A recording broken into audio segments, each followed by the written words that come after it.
ভায়াডাক্টের spring সরে যাওয়ার কারণে বন্ধ রয়েছে রাজধানীর আগারগাঁও মতিঝিল আগারগাঁও রুটের মেট্রো রেল চলাচল। বুধবার সকাল 9:30টার পর এ ঘটনা ঘটে। এটি ঠিক করে মেট্রো রেল চলাচল স্বাভাবিক হতে বেশ সময় লাগবে বলে জানিয়েছে Dhaka mass transit company limited DMTCL. জানা গেছে, মেট্রো রেলের ফার্মগেট স্টেশনের পরে ইসলামিয়া চক্ষু হাসপাতালের সামনের একটি পিলারের ওপরে ভায়াডাক্টের 4টে স্প্রিং থেকে একটি স্প্রিং সরে গেছে, ফলে সেখানে রুট অ্যালাইনমেন্ট উঁচু নিচু হয়ে গেছে। ডিএমটিসিএল পরিচালক নাসির উদ্দিন আহমেদ বলেন, রাজধানীর ফার্মগেট ও বিজয় সরণের মাঝামাঝি এলাকায় মেট্রো রেলের ভায়াডাক্ট দেবে গিয়ে হঠাৎ বন্ধ হয়ে গেছে। মেট্রো রেল চলাচল ঠিক করতে বেশ সময় লাগবে।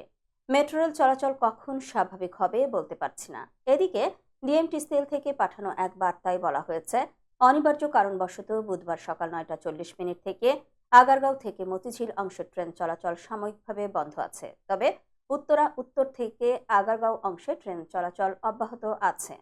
আগারগাঁও থেকে মতিঝিল অংশের ট্রেন চলাচল স্বাভাবিক হলে জানানো হবে। সাময়িক অসুবিধার জন্য মেট্রো রেল কর্তৃপক্ষ আন্তরিকভাবে দুঃখ প্রকাশ করছে।